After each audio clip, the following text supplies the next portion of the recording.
ఒకే సెట్‌లో ఆ! ఇటు చిరంజీవి గారి అబ్బాయి, ఇటేమో కమల్ హాసన్ గారి అమ్మాయి, ఆ! ఇటేమో శ్రీదేవి గారి ఆ! అమ్మాయి. ముగ్గురు డాన్స్ చేస్తుంటే, ఆ! ముగ్గురికి మీరు యాక్షన్ కట్ చెప్తుంటే ఆ! డైరెక్టర్‌గా మీ ఫీలింగ్ ఏంటి? అమ్మో! అది సెట్‌లో కూడా ఎవరో అన్నారండి. అవునా! అవును అనుకున్నానండి. అవును అనుకున్న తర్వాత సోషల్ మీడియాలో కూడా చూసాను సార్ హ్మ్. ఇలాంటిది. హ్మ్. అంటే అప్పుడు ఆ క్షణం అనిపించింది సార్. హ్మ్. వీళ్ళ ఫాదర్‌లు అందరూ లెజెండ్స్ గదా! మన సినిమాలో చూసాం గదా! వీళ్ళతో వర్క్ చేస్తున్నామని చాలా ప్రౌడ్ మూమెంట్ ఉంది సార్ ఆ టైంలో. హ్మ్. కానీ మళ్ళీ ఆ టైం తర్వాత వర్క్ టెన్షన్. మన మన సీన్ బా రావాలి, మన పాట బా రావాలి, మన మూవ్‌మెంట్ బా రావాలి. ఆహ్, అన్న మళ్ళీ ఆ టైం 2 కొట్టుకొని ఉంటాయి సార్. సార్ చరణ్ సార్‌తో వర్క్ చేస్తున్నప్పుడు కూడా మీకేముంటది? నేను చరణ్ సార్‌తో వర్క్ చేస్తున్నానన్న ఫీలింగు కార్ డ్రైవ్ చేసుకుంటూ ఒకడినే రింగ్ రోడ్‌లో ఎళ్తున్నప్పుడు, లేకపోతే నేను ఏదో పాట అమ్మో! మన చరణ్ సార్‌తో చేస్తున్నాం కానీ ఫీలింగ్ వస్తదండి. కానీ సెట్‌లోకెళ్ళిన తర్వాత మన వర్క్ ప్రెషర్ వల్ల చరణ్ సార్‌ని మర్చిపోతాం. హ్మ్.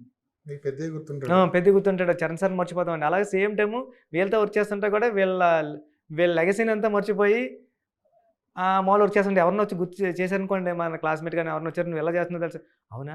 అన్న ఆ నిమిషం కాన్షియస్‌లోకి వస్తామండి. కానీ నెక్స్ట్ మళ్ళీ మామూలే సార్. సినిమా అంతా అయిపోయిన తర్వాత ఒక రోజు ఎప్పుడో గుర్తొస్తది. నేను ఆ! చిరంజీవి గారి అబ్బాయిని డైరెక్ట్ అవునండి. చేశాను అవునండి. నిన్న అనిపిస్తది. మొన్న వచ్చేస్తుంటే మా కొలీగ్స్ ఉంటారండి. "ఒరేయ్! నువ్వు చరణ్ సార్‌ని డైరెక్ట్ చేసేసావురా" అన్నారండి. "అవునా మాయ? అవునా? ఓరి నిమ్మ నిజమేరా" అని. అవును.